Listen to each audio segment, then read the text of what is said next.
You know, every time Peter gets into trouble, I'm the one that gets him out of the shit. You know. Say no more. Anyway, boys, congratulations to you. Yes, go on, Ben. All right. You did really well. We're now. Yeah, I think I had to follow after Pete. I had to follow after. Mm-hmm. I'll tell you what. I'm just looking at the results here, and you know, you beat some decent players. You did really well. You beat players, you know, you would anticipate struggling against them, and you know, fair play to the both of you. I mean, you know, Peter, it's no surprise to me. You got on the tour because there was maybe 3 or 4 of you I expected to do well. You were one of them. There was another 3 or 4. Ben, you were on the cards. You didn't play a lot of my competition, but you know, you won the amateur championship. You know, you had a good match against Roy. You had a bit of form there, actually. And Well, yeah, the last 6 to 8 months, obviously apart from the lockdown situation, which was actually it was a big impact to me because I was actually coming into a lot of form and I wanted to play loads of events after the English Amateur because, you know, it's sort of a prestigious thing and you know, I was looking at it's sort of trying to win some money at pro-ams and, you know, because you've got that little edge and you're confident, you want to perform, you know, so. But yeah, it was good. It was a good event for me. It was a good season for me, really. Probably the best season I've ever had. did you? I mean, just touching on that a second there. Did you find? Did you find that? Did you find something extra there towards the end, or just pre-winning the amateur championship? Did you just click? You know, did you just find something? What, Q school, you mean? No. This is before Q school. You won the English. So, did you just find another gear? Did you just raise your game a bit? It was during the match. It was one of those things where I've obviously been to the final before and lost to Gracie in 2008, and I could see it all happening again. And luckily, I had a friend of mine who's been on the tour in the past, and he sort of said, "Look," he said, "let's not go down this road again." He said, "If you're gonna get beat, at least get beat playing well, and find something." And from 2-0 down, which I thought, you know, I wasn't going to find anything, it just clicked. And the rest was history, really. Who was that friend? It wouldn't be Jimmy White by any chance. He's used to get beat, isn't he? A guy called Craig Roper. He was on the tour. He was a player of distinction back in the day, and he's been a great influence to me over the last 3 years, but mainly been a good guy to have in the corner, really. Very good indeed. Peter, let's just switch over to you a second. I prefer hearing Ben talk. I mean, you attended my pro-ams, unlike Ben. Ben was just so lazy he couldn't bother his arse getting Dover from Bristol. You know? He did come over. He didn't do anything. Only got the one final.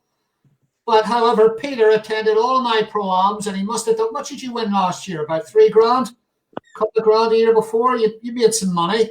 All right. Take a look at Zach Surrey taking the money. By the way, guys, Zach Surrey got on the tour. If he was a little bit more exciting, he'd be on here, but he's not. So you only take characters on your videos, don't you? I just tell the truth. The truth is a great thing. That's what scares me.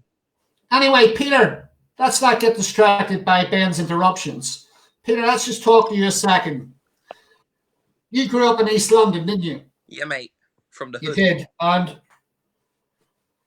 you know, you've obviously been on the amateur scene for quite a long time. Mm-hmm. Long time. And you played at Q School. How many years did you actually attend Q School prior to getting on the tour? I think that was my 7th Q School. I know, right? It's about time. If you don't mind me saying. I didn't get the hint. Like, stop doing this now. That's enough. I just carried on. Okay. Well, look, the thing is, Peter, the reality is that you actually improved. Yeah. Thanks to me. But I mean, you. No. Your snooker actually improved. I mean, I've been on those events for, I don't know, about 3 years, I think. I can't remember. I've lost track. But when I watch players come in, when I watch players like Ben traveling all the way over from Bristol and lads coming down from Leeds and Birmingham, and you watch them the first time and then you notice over just a few events the improvements in their game. And I think your game, what I've seen with your game, and I do spend some time watching you. I do. What apart You from know, the red wine? most of you think I just stand at the bar, but I don't. I watch you. And I'm very, very interested. Very, very interested. But no, in all honesty, your game, along with quite a few others, actually, has come a long, long way. And why do you think that is? What do you think you found prior to going to Q school? What did you anticipate? Let's talk about you prior to going to Q school and your game and what Dave Lewis Pro-Ams. That is all. was that Nah, terrible?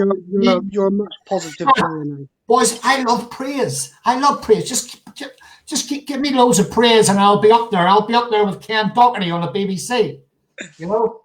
It was nothing to do with me. It was all you. No.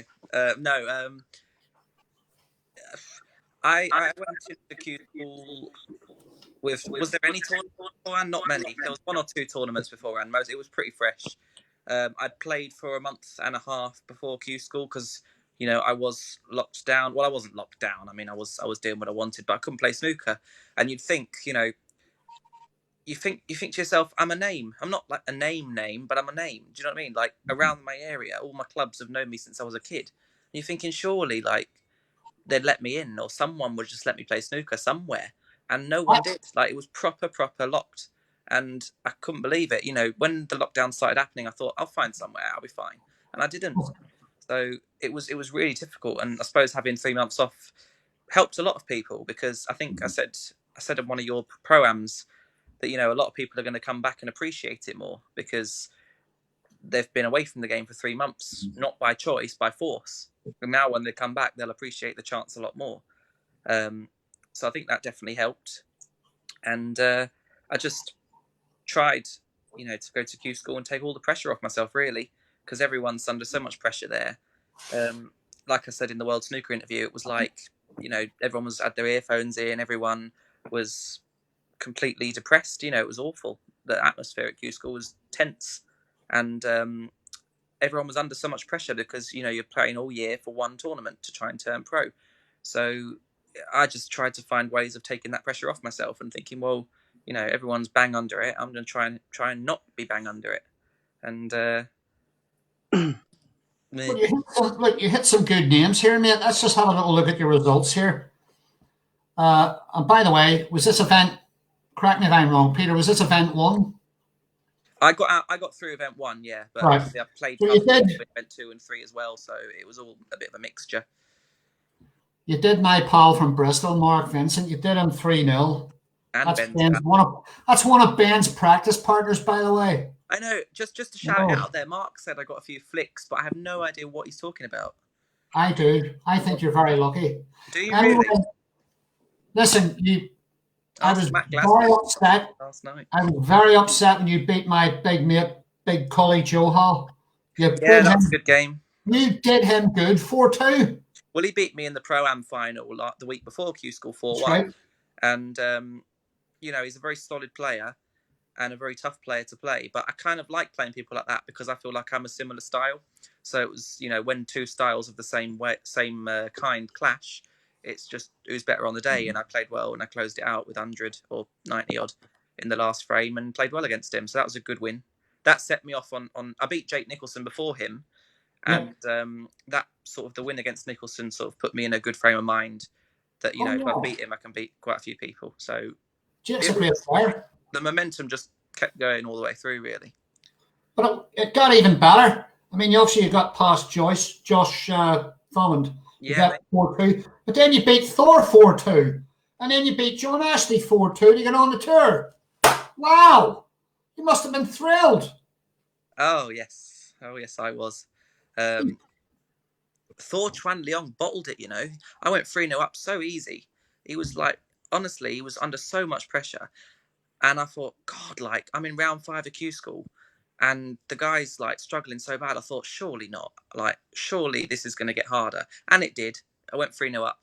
And then he started playing really well. Mm-hmm. And I thought to myself, all right, like normally, I was worried at this point. Like, you're 3-0 up and you're thinking, I'm going to lose 4-3. Like, at this late stage of the tournament, I'm thinking, oh, God, no. But I just thought to myself, actually, I haven't missed anything easy. I haven't twitched. He's just had 2 good frames. So I just thought, stay patient. If I get a chance, just do my best to take it. It's not like I threw chances away, so I just kept calm because, I still felt pretty strong. And so I got through him, and then against John Astley in the final, who I thought was one of the toughest draws in there. You had Michael White, you had James Jones, and John Astley, really. They were the top 3 for me. And I just went into that thinking, like, whatever happens, I've got to the last round. And that's an achievement, and that's something I'll always be able to say. I was 1 match away, just trying to take the pressure off myself without worrying too much about, I can win this. I just thought, well, whatever happens, happens. And then I went 2-0 down and managed to come back and win 4-2, which was a great result. 2-0 down, came back to win 4-2. I can't think of anything bigger. Give you so much confidence. You've done really, really well. Lovely clearance in the last frame as well. It meant the world, obviously, and it was late and it was tiring, and obviously the adrenaline was pumping and the concentration was really, really strong. So you just kind of, after you realise you've won, it's just like, So you think, the guys criticise that they talk about my pro-ams running too long, 4 matches. You guys are up to about 3, 4 in the morning. Is that right? Am I right? Yeah, I finished at 2, but obviously I was up till 6. I never slept that night, so I was up till the next day. You didn't sleep that night? Not That's one bit. tremendous. Or maybe I did for like 10 minutes, and then I woke up and suddenly, like, I think I slept at like 6, and then woke up at 7, and then I just checked my phone, and it was like, I was like, oh my God, I better not go sleep. I got too many people to thank and answer. He was in the players' lounge the next day, ready to play event 2. Yeah, I wanted to come back and play more. I was buzzing. No, I was giving people lifts to the venue, so I had to come back. You do that all the time. I don't know why you do that. Why don't you just send them away in taxis or something? I wouldn't do anything. Well, I had just qualified through Q School, so I kind of wanted to go back to the venue and say, like, you all right, guys? Oh, thank you. I didn't expect so many people to. Oh, thank you. I'm just here to drop Fergal. Why would you? I wouldn't give any of his lifts. You get on my nerves, most of you. Well, Right, nice we're going to come on. Just shut up a second. That's that. No, carry on. He loves it. We're going to talk about the Q School. Okay, for you. Yeah. I'm just looking through your results here. Okay, and I'll just before you touch on them, you did Dean Reynolds. I was surprised to see him go there. Actually, you did Dean 3-0. You beat Florian 4-2. Hayden Staniland, I don't know him very well, actually. You beat him 4-1, but you had quite good wins. You beat Shen Phelan 4-0. And then you beat Cully. Cully keeps getting beat. Talk us through it. So I'll start from the beginning. Obviously, it was nice to see Dean Reynolds there, but he struggled. He struggled. I mean, it's not. He struggled with the tables, and he struggled to play certain shots. And as though I still played him as if I was playing any top player, but I sort of comfortably won that match 3-0. But then I was just waiting for the next day, the last 64 of that event. Then really, I lost to Brian Ochoyski the day before, and I was absolutely devastated. I literally I had no confidence. I had I had literally nothing to give, and I turned up from a match against Florian, who I actually rate quite highly. I think he's potentially he's improved a hell of a lot over the last 12 months. And to be honest with you, I was actually fearing him, which is something that I don't like to say very often, but I thought if I need to find some sort of game to beat him. And I'm not sure if I went 1-0 or 2-0 down. And I was sat in my chair full of despair, thinking to myself, why am I putting myself through this? At least if I'm going to lose, play. Because I was so negative, I was trying not to lose as opposed to trying to win. And from 2-0 down, I have no idea what happened. I literally must have, all the nerves, everything left me. Not to say the nerves had gone, but I dealt with the nerves. And I then made a lot of breaks. I think 1-4-2 against Florian, and then I don't know what happened. I was in tunnel vision, and I cannot remember much of any of the matches. I know I played Hayden. Also, he potentially could be a phenomenal player as well. He's a bit inexperienced. I think he's still a youngster, and I think he played pool before. So he's turned to snooker, and he's someone for the future for sure. Played really well against him. Against Chen Fei Long, I have never known a player, and I know that a lot of Chinese players are the same, but I've never known a player never ever make a mistake in a match. And I still to this day don't know how I managed to convincingly win, because I was on the bulk rail the entire match. And then, well, as for Cully, the last match, I didn't want to draw Cully. Me and Cully go back lots and lots of years, and if I had to pick someone in that out of all those players not to play in the final round, he would be one of them. And yeah, I was so blinkered that final match that I didn't actually know I'd won, and I didn't actually know what I'd done until I was on a break of 84 in the last frame, and then it hit me, and I was I think I made my highest break of my whole week through tears. And I think it was 120 odd. Tears. Johan rang me up in tears. He was so gutted. He called me up, crying his eyes out. He was fighting with his wife. I can hear the kids squealing in the background. You know, Daddy, Daddy, Daddy, don't do it. Don't do it. Ben Hancorn didn't mean it. You know, I can hear the voices in the background. He was in tears. He's one of the nicest guys in the amateur and pro game. He's been on the tour. He's one of the nicest guys I've ever met. And at 4:00 in the morning, we're out in the car park chatting to each other. He's the same whether he gets beat or whether he wins. He's the same, and he's great for snooker. He is just he knows so much about the game, and he gave me lovely words of advice and help after the match at 4 a.m. Still was happy to, you know, as gutted as he was obviously just wanted the best for me, and I can't take that away from him. He's a phenomenal guy. Look, he's very laid back, isn't he, Cully? He's sort of like, you know, he's very smooth. He doesn't beat himself up too much, you know. He drinks too much wine. Too much wine. I trust him. I know how much that man can drink. What's the food he eats as well? I mean, we went out for dinner there a few months ago. He ate everybody's food on the table. That's why he's so big, you know. Yeah. But that's okay. You know, he's got to find a way to hold the cue from somewhere, hasn't he? You know? Can I just add something about Ben's performance over the week? Yes, go on. So was it the first day? I'd already knew my draw. We knew who was playing in the first event and second event and third event. So Ben was playing Haider Ali, who's a gentleman from Pakistan who's not got a great run of results in Q School, but I didn't know that at the time. And I had him in the second event. So I'm like I'm trying to spy on matches, but you can't see anything. I want to see what he's like. I want to see what's going on. And I'm still waiting for my first match. And then Ben's come out. And I've gone, Ben, you've just played the guy I'm going to play. What was he like? How did you get on? And he goes, I don't know. I've just had 190, 162, 189. It was buzzing. It was like a kid seeing Father Christmas. I've never been so over the moon about a match ever. I know. So I knew he was playing well. Like, so I wasn't surprised when he got on the next event, because he must have been, you know, what a good start. You know, first match of the tournament. And God, I was like, so can you tell me anything about my potential future opponent? And he was like, no. It's great. It's great. Do you know, boys, I'll tell you what I think is a very significant thing about performing really well when you go to a tournament.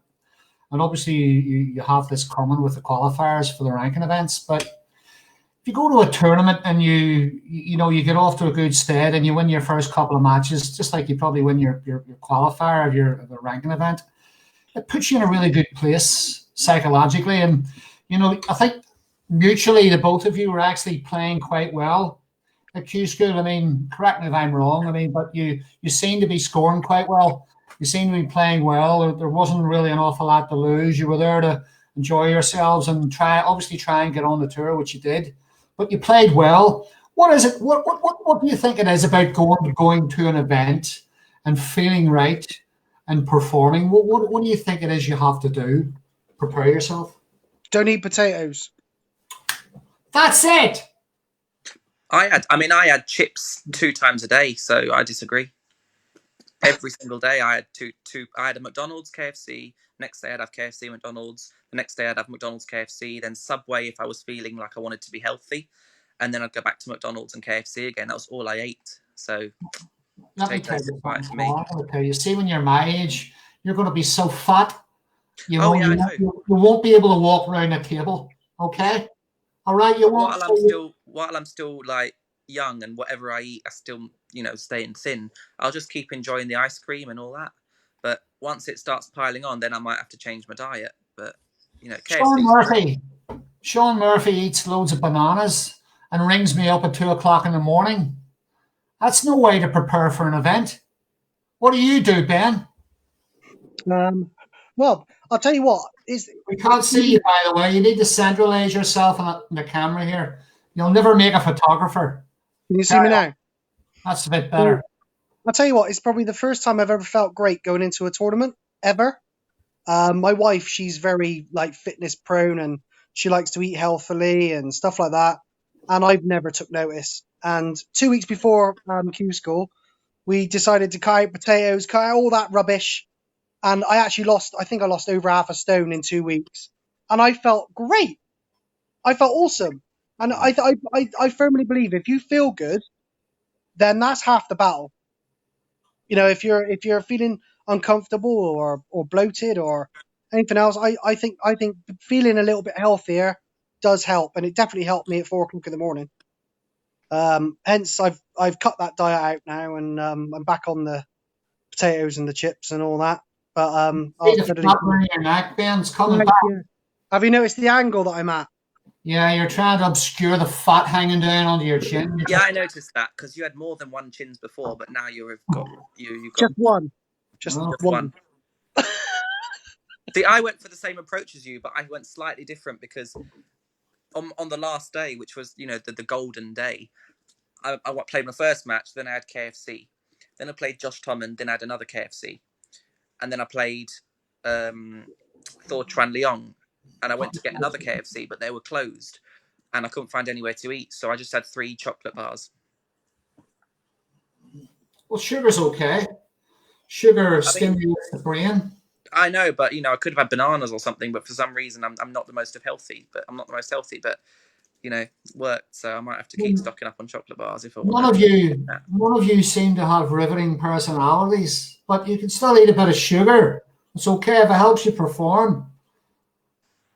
Are you right anyway?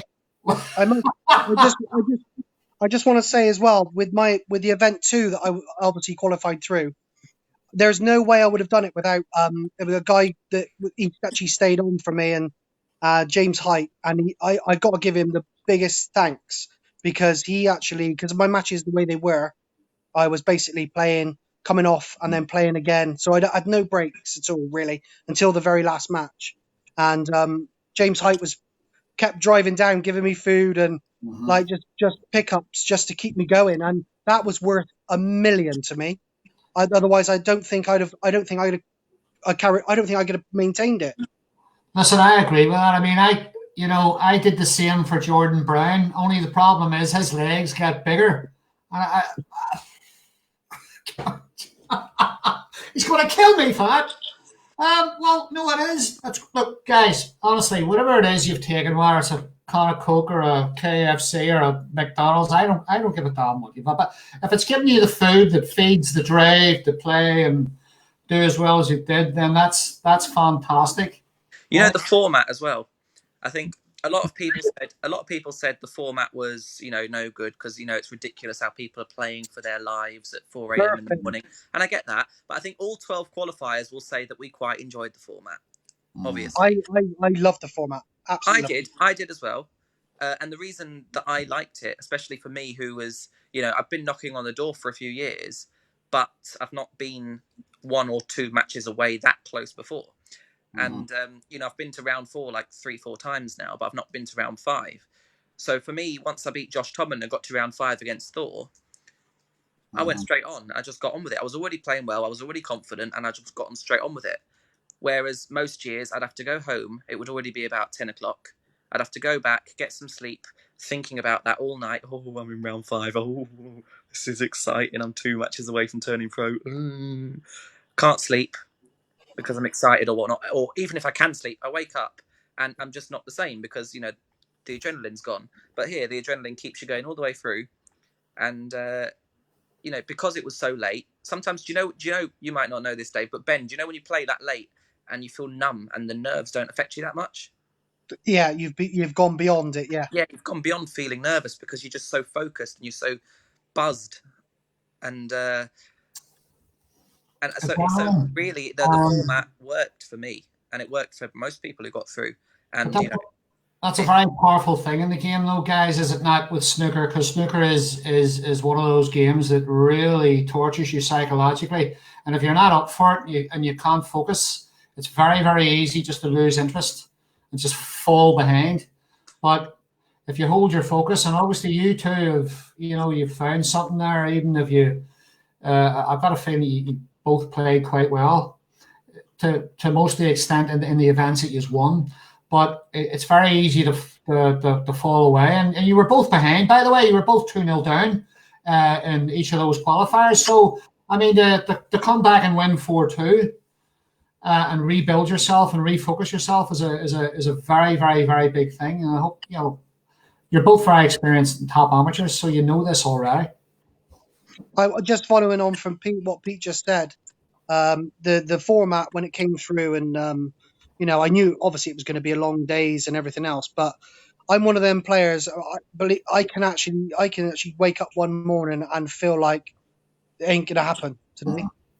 Whereas if I do feel like I can, I'm on today, then it worked perfectly. Like Pete said, there's nothing worse than playing a match, going home, and then coming back. You don't know what you're going to get. And even worse than that, the last year's formats, you play your first match in event 1, and you get done 4-3 on the last black, and then you've got to wait 6 more days before event 2 starts. So then it's like, do I go all the way home, back to club tables, club balls, and then start whacking balls around on slow tables again, and then have to adjust again, or do I stay here and pay £250 for a hotel and get 20-minute practice slots in the venue for 6 days? And it's like, they both sound quite rubbish. Whereas at least this time it was shorter, and some people thought, you're spending £1,000 for like such a short format. But at the same time, if you didn't do well, you were out early, and you didn't have to hang around for ages. So because I've done it, every year I've been in it. You've played your first match, even if you win it, you have to have a whole day off, and then you play your second match. And if you don't win the first match, you've got 6 days off until event 2 starts. And then what do you do? Like, I mean, especially in places like Preston, where you walk out your hotel and you're lucky not to get killed. So, not pretty, is it? No, not pretty. So, I don't think the format. Actually, I like Sheffield. Sheffield was fantastic because of Dings Academy, because we were able to actually, because that was a superb venue, and that's why it was great, because we had something to do that was productive. Yeah, you're right. Absolutely, 100% right. That Dings Academy is something else. It's something else. Touch on that. Especially for Q School. I mean, obviously, you probably wouldn't go in there unless you were in Q School or a big event. It's just phenomenal. The place is phenomenal. The tables are fantastic, and it did help. I mean, I spent the whole week in there. Basically, I think Pete did the same. It was vital because I coming from a background in London at the moment where club tables, club balls, very slow tables, big pockets, it's nothing like what Q School was. So God knows how I got through it. It's nothing like what I'm used to. But going to Dings 2-3 days before just gave me, it doesn't take that long to adapt to a table. I know some people say it's really, really different, but after about a day or two, you've got the whole feel for them. Sometimes even after an hour or two, it just takes a little while. But going to Dings that 2 days before, because we had to get swabbed, didn't we? So we had to go 2 days before. and that just gave me a chance to get a feel for the tables, and then I was all right. What's he got? Where he's got there'd be pure no tables with precision cloth, or Sorry? is it just match cloth? It was number 10 match cloth Strachan. Strachan 10. There's like 4 rolls of it in the back room. It's about 4 rolls of it. Yeah. Ha, that's the way to do it. That's the way to do it. If you buy a whole ring, it saves money. But Yeah. so what was the setup there? Did he invite you in to play for nothing, or was there a daily rate, or how does it work? Go on. He takes his hand, he puts it in the pocket, and he takes everything out. No, it is the best facilities I've seen, but it's not cheap. And from I've got to be fair. I didn't see any bias. Everyone got charged the same thing. There was no deals here and there for random people. As far as I was concerned, everybody was paying the same, 60 quid a day. To be honest, I don't think it was expensive. If you out, it's only £7.50 an hour. Yeah. Well, I wasn't going to do eight hours a day. Wow. That wasn't my style. But it was good for me because I paid 60 quid, and those 8 hours that I got, I spread them out so I could do an hour here, an hour there. So it did actually work out good value for money for me, and I'd obviously have paid it multiple times if that was what was necessary, because it was such a good place. And unless if I had to do 8 hours all in one day, probably wouldn't be worth it. But the fact that he let me spread them out because it was Q school was kind of in, and that was really useful. Right, Dean's not going to have me up there in the pro-am. He's not going to get any money out of me, is he? No, I mean you've got a great setup up there. A great setup. It looks absolutely fantastic. I was actually communicating with one of the directors. I'm not going to mention his name, but he was going to speak to the new coach. I know the guy. I've spoken to him. Nigel Bond. Huh? Nigel Bond. No, not Nigel. I know Nigel very well. Chris Henry. Sorry? Man like Chris Henry. No, I know Chris Henry. He's very dull. He's not good enough for the place. The other guy who dropped off the tour, what's his name? Mike Dunn. Mike Dunn, yeah. I asked the director to speak to Mike about coming on, talk about coaching, talk about the academy, but obviously they're a wee bit nervous coming on live, but that's okay. Oh, it's all right. I can't understand that. Yeah, it's really scary talking to Dave live. Listen, now we're going. Time's going a little bit too quickly here, guys. So I want to touch on something here. I want to talk about how you guys are going to prepare yourselves for your qualifiers. Okay, Ben, we'll start with you. So I don't know. So yeah, I don't know what it is. I've had. I'm going to be brutally honest now. I used to play. I play players all the time. Blah blah blah. Different players. But suddenly those players don't want to play as much anymore. So, and I don't know what that is. It's almost like scary. I'm the same person. I've got hell. They're jealous as hell. I'm playing quite a lot of I'm playing Rob Milkins tomorrow as it happens. He's been great. He's going to help me out and give me a few beatings just so I can get used to what's going to happen. I believe Jack Lazowski's going to come down and have a couple of knocks with me as well, simply because we're from the same area. Dylan across the bridge, he's my man, and he's going to be something very, very soon. I believe. You see what he did at the weekend? Yeah. Wow. Do you know what? He's phenomenal. I've practiced with him, and he's phenomenal. He's very. I don't use that word lightly. He can be devastating. I think he's been unlucky. If I'm being honest, I think he's been unlucky. The last couple of Q schools, I think he's been unlucky. But yeah, I mean, it's only a matter of time with Dylan, to be fair.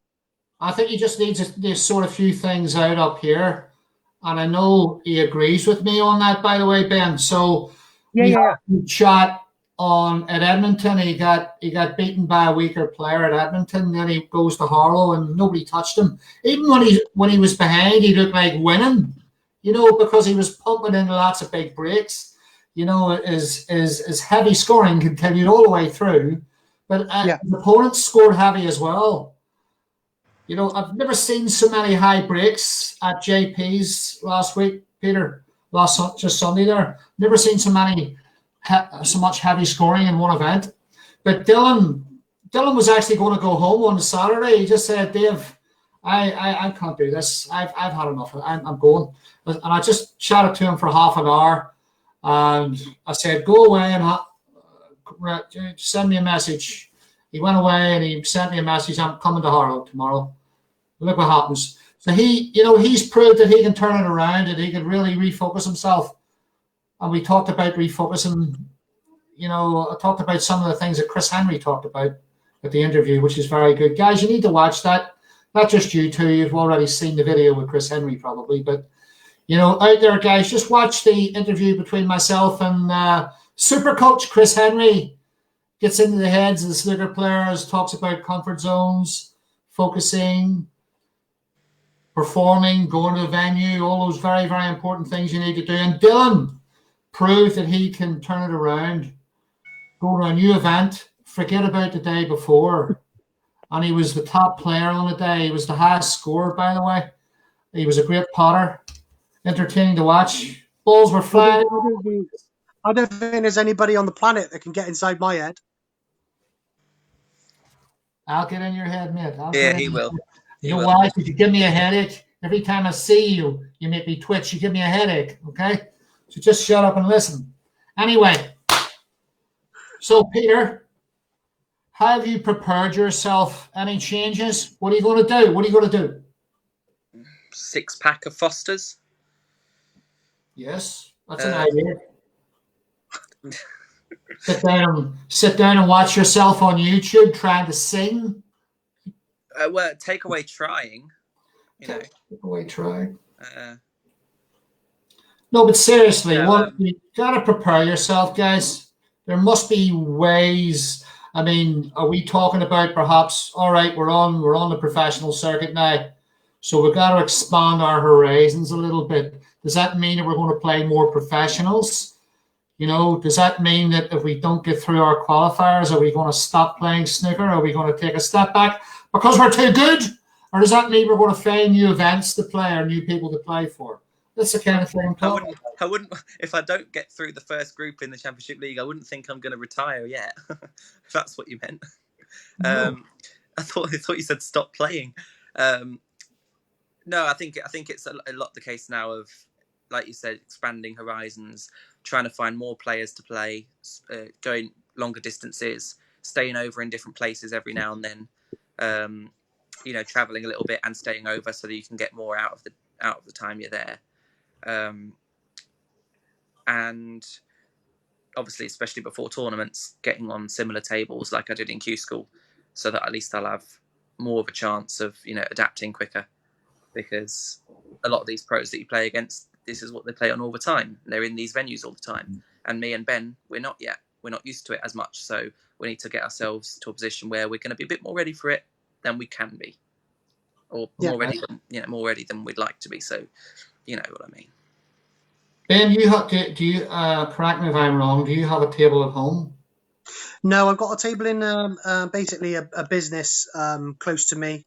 The guy there, he's been very good to me and Mark. Mark first, he had the room first, and he asked me if it wasn't for him saying come in and help use the room and rent the room with me, I wouldn't be playing really. I don't think, because apart from the academy in Gloucester, which is now gone, there wasn't really anywhere to practice at a decent level.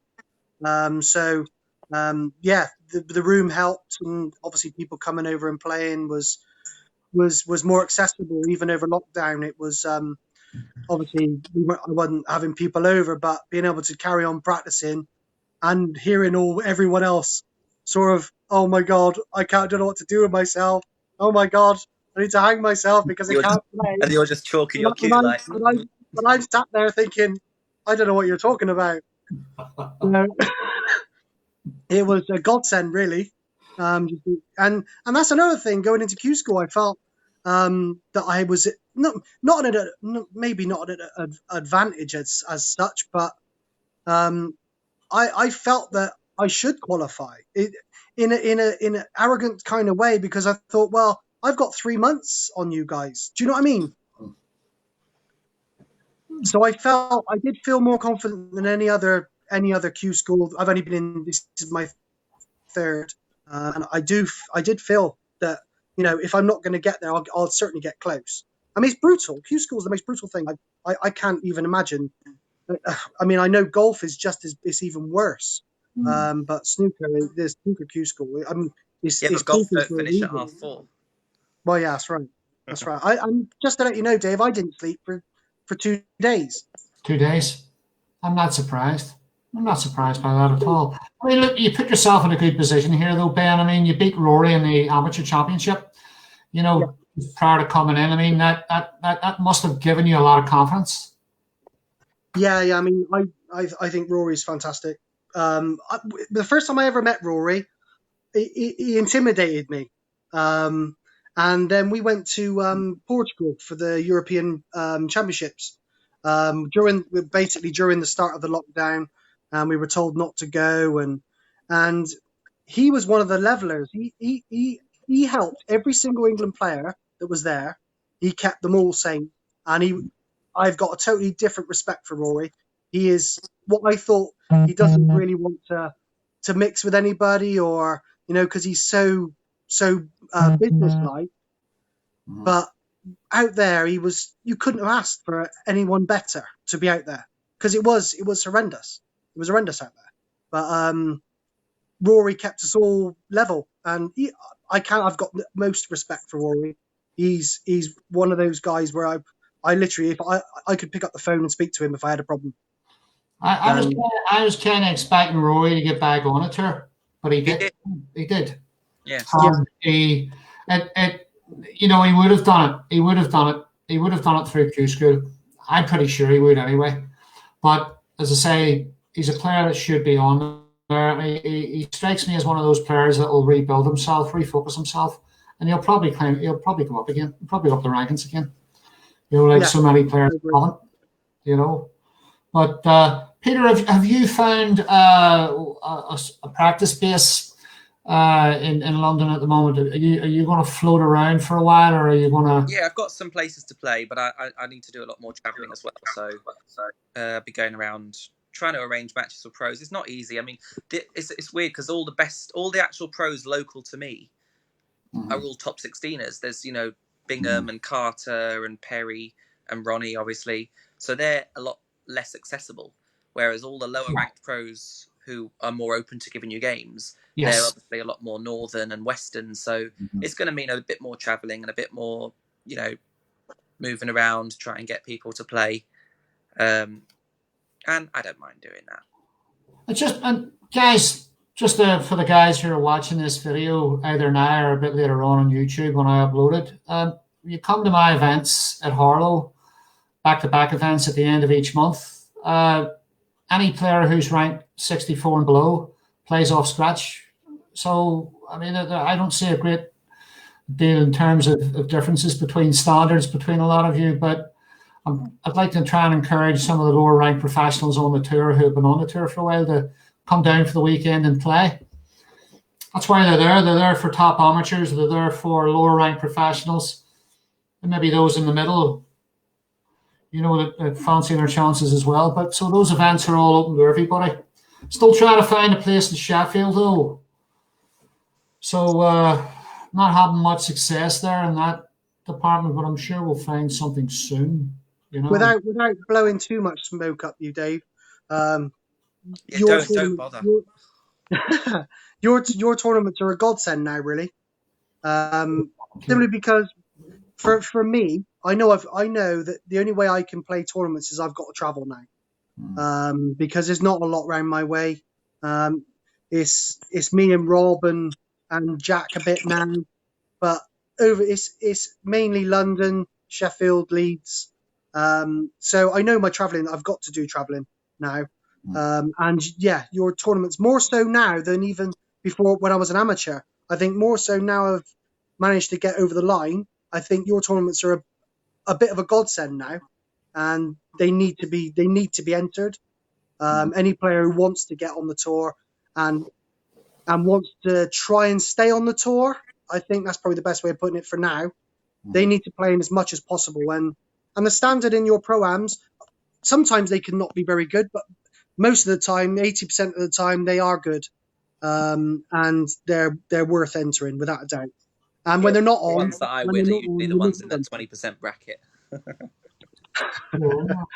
You know, Ben, I completely agree with everything you said. Completely and totally agree with everything. I thought you might. I think that, I mean, certainly the pro-am scene was just Leeds. That was all it was. And you've turned the pro-am scene from a north scene to a south scene. And now all the people from Leeds are all jealous of us. They're all jealous now because they're thinking we had all the pro-ams and now we're having to travel to you. And before it was like we were Leeds all the time. So yeah, they're coming down now. They're coming down. The tables have turned now. They're not like sitting in the Northern Snooker Centre going, "We've got the best club in the whole world," because they have.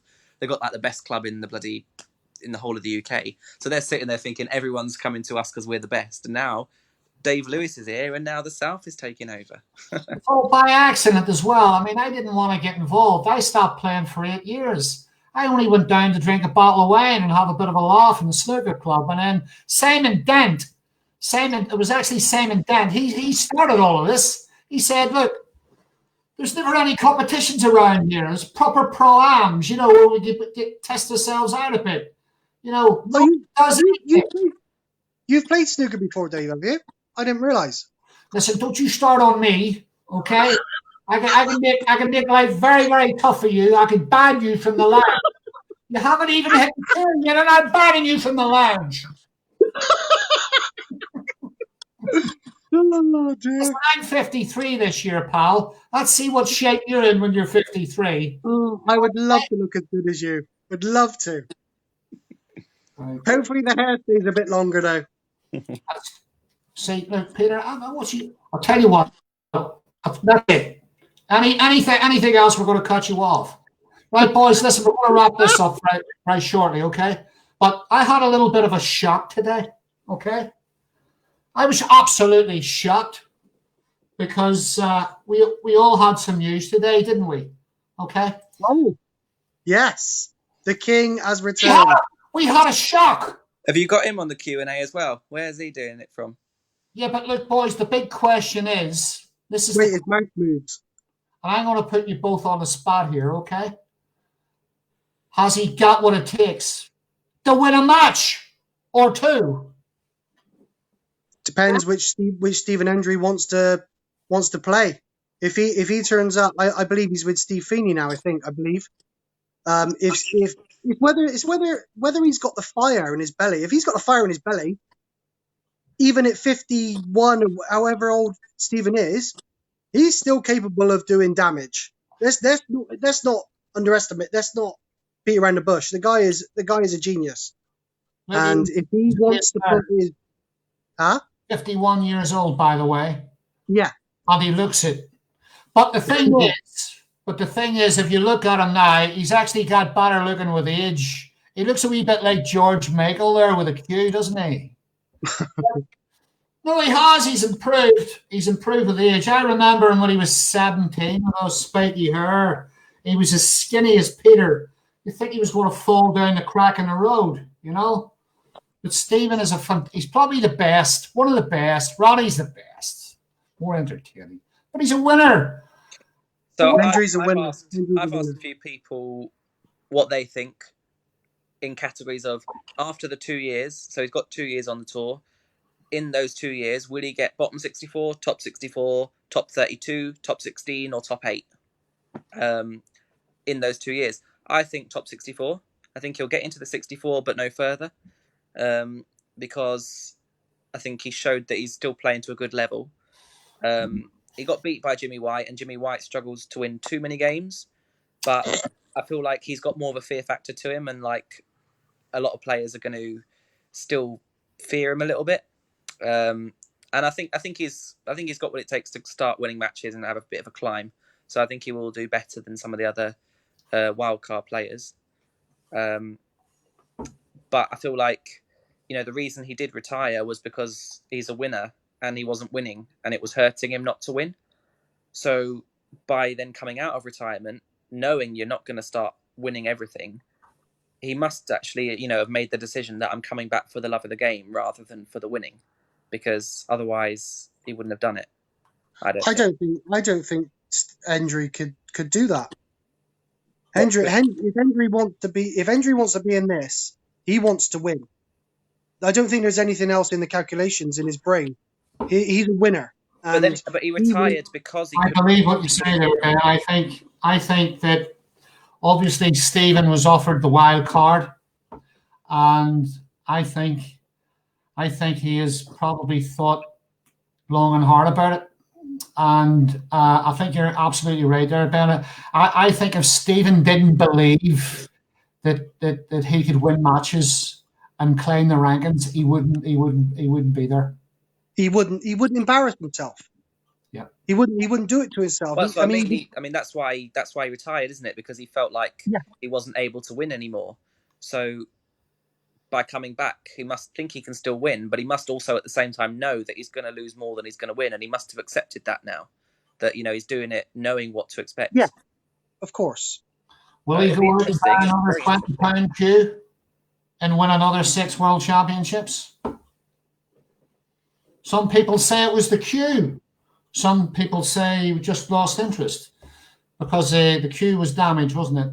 And then it sort of went missing. I think the real question for Ben is, would Stephen Hendry have got through Q School at 4:30 in the morning? That's the question. Well, I done it at 38. Sorry? Yeah, would he have gone through all of that pain of 4:30 playing snooker? Well, look, I'm actually a little bit excited by this. No disrespect. Obviously, very exciting. We're sitting here having a little joke about Stephen and all that, but in all seriousness, I'm actually kind of excited about it because I want to see what he can do. What can he do? Can he? I'm just very curious, and I love watching seniors players coming back on the tour. It was great to see some seniors players get back on the tour, and I don't think it's any. I think a lot of players, some of the great players we've had, performed their best snooker in their 40s. The exciting thing, I think, is the difference between Hendry and the others. The special wildcards have been given to Jimmy White, Ken Doherty, and James Wattenaar. Mm-hmm. But with those three, they were already on the Pro Tour, and they just got given wildcards because they dropped off. Whereas in this situation, we're seeing someone who's been out for 8 years. So for me, this is a different kind of excitement because it's not like, we're going to keep you on the tour because you deserve it, but you've already been on the tour anyway, so nothing's really changed. This is like completely from nothing. So I feel like that's why it's going to be more exciting because we don't know what to expect. Whereas with Jimmy and Ken, we knew what to expect because they were on the tour anyway. So this is like, what's going to happen? Legends of snooker, they keep coming back because they get invited to come back. It's great to see Jimmy, Ken. Snooker's the biggest drug in the world. If you're involved in the sport, it's the biggest drug. You can't leave it. You can't leave it. It makes you feel amazing, and it makes you feel as low as you can ever feel, and it makes you hate everything, but you always come back because that's just what it does. Boys, I'm going to ask you a difficult question each, okay, before we wrap this up, because I'm starting to get a bit bored. Sorry, tired. Ben, where are you going to be in 2 years, 2 seasons? In the 64. Peter? Well, I've got to match that in the 64. Right. I'll tell you what we're going to do, lads. We're going to have another threesome. I don't want to sound rude. We're going to have another threesome at the end of season 2. And we're going to have a little reflection on the 2 years. Whether you're on or off or, whatever, we're going to do this again. And just before we go, big congratulations to our good friend Zach Surety, who got back on the tour after a while. Just as well, he I think he'd lost about 3.5 stone. during lockdown, and he looked great, and that helped him as well because he was as fit as a flea when I saw him after his match, fit as a flea. He So shaved his head as well. yeah, he looked good. He looked good, bless him. And I think also we all stayed in a different hotel. We all stayed away from apart from, I think you stayed at the Crown, didn't you, Pete? No, Um, I ain't got that kind of money. I stayed at the Travelodge, cheap and cheerful, it's £30 weird. a You night. look at the people that got through that weren't at the Crown Plaza, the main hotel. The percentage of people that stayed in different hotels just to get away from the big setup. I believe that most of them done quite well, so that helped. Well, the Travelodge was like a 2-minute walk from Ding's Academy, and the Crown Plaza was as well, but that was a 2-minute walk plus £100. So it was convenient. Everything was walking distance, and it was all it was a nice hotel. I mean, a Travelodge is a Travelodge, isn't it? So It's a big thing, though, boys, is it not? I mean, it's part of what you're doing on the tour, traveling, staying in different hotels, getting used to the environment, just killing your time. What sort of things are you going to be doing when you're waiting for your matches? Ben, what do you do? Do you read, watch TV, play games? Um, What sort of stuff do you kill your time with? well, to be honest, I am a bit of I do watch my series on Netflix. I'm a bit of a buffing with that. Yes. But to be honest with you, I've learned a lot from many years ago when I was close to, well, sort of qualified for the tour, but it sort of went a bit pear shaped regarding no money in the game, and they cut the tour down to 54, and so I definitely I've got a couple of guys now that are going to be coming with me. I've learned a lot from tournaments that I've played, whether it be at venues, qualifiers. I need someone in my corner with me, and that's my biggest thing that I need to do is to make sure that I've got two or three guys that want me to do well and I trust, and they're gonna be with me, and I believe that will push me on the next level again. Just knowing that if I'm doing stuff wrong, or if I'm in a bit of a slump, then I got someone that can dig me out of that rather than going into these places on my own. I learned a lot last year in the Indian Open with Michael Giorgio. I played him, and it was the first qualifier I'd played for over 10 years. Mm-hmm. And I went there on my own. I was not playing great, and I had no one to turn to. Just kick them out of the slump when they're in it. Whatever So you that's do, my way forward. it's very, very important what you mentioned there. Just make sure you don't take your wife.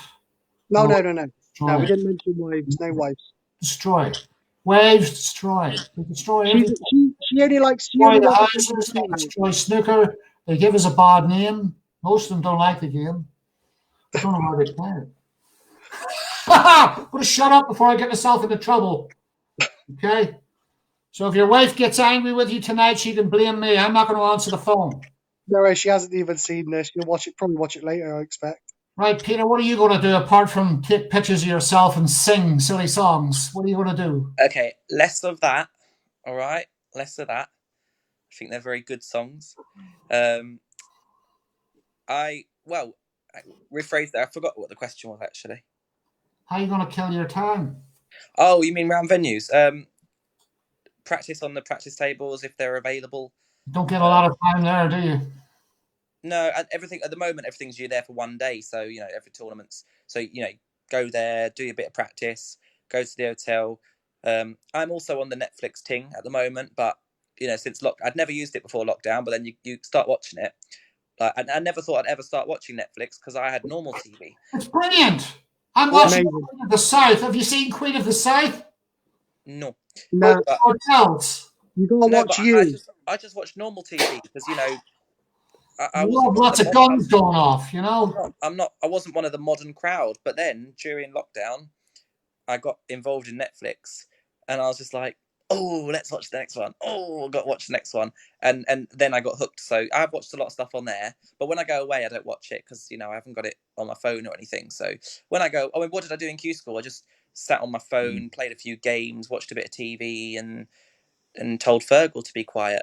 So He gets on. No, Fergal, Fergal's lovely. He's lovely. listen, I'm going to tell you something. Fergal's game has come so far. It really has. I mean, I was so impressed with Fergal at the weekend. He is twice the player he was a couple of years ago. He's determined. He's determined.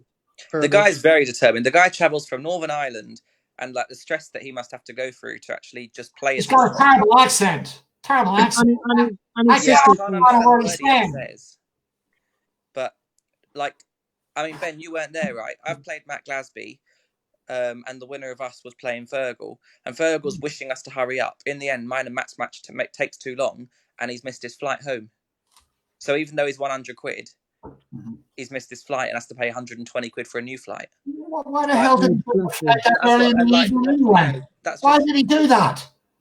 You boys, I tell you boys do my head in. Sometimes you do. But imagine us having to go to Northern Ireland for every potential tournament or any practice partner. It's like, it's not easy. So, he does what he has to do. Poor lad goes through a lot of stress. Well, he comes over to my events because they're the only competitive ones in the UK he can play in. That's why he comes here. Mm-hmm. That's why Zalt Fedives, he comes over from Hungary, because it's the only semi-pro events he can play in. There's nothing else to do, We'll just touch on Matt Glasby. By the way, Matt is, I'll tell you what, here's another kid who's really, really improving all the time. Some of his snooker was outstanding. He's found something new. Matt is very strong. Matt's very, very strong. Right, boys, we're going to wrap this up. We've done an hour, 61 minutes and 39 seconds. All right, and I've got a headache talking to you. So I need a glass of wine before I go to bed. Thanks for coming on. Right? We're going to come back 2 seasons. We're going to talk, see how we did. The both of you have told me very, very clearly, and the rest of us, you're going to be in the top 64. You have to speak to my management team in 2 years.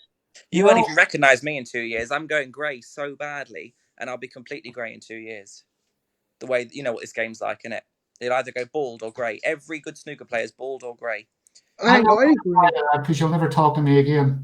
Ben's getting a wee bit thin up there. I reckon Ben will be receding heavily by season 2. My dad had full out of hair till he was 70. You talk about it. I'm getting back from earlier, by the way. It's getting a little bit thin up there, pal. Thanks, mate. You got to watch out for the light. Light's a funny thing.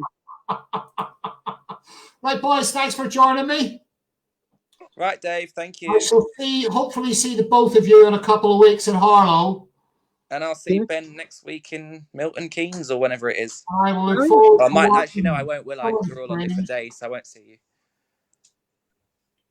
Be good.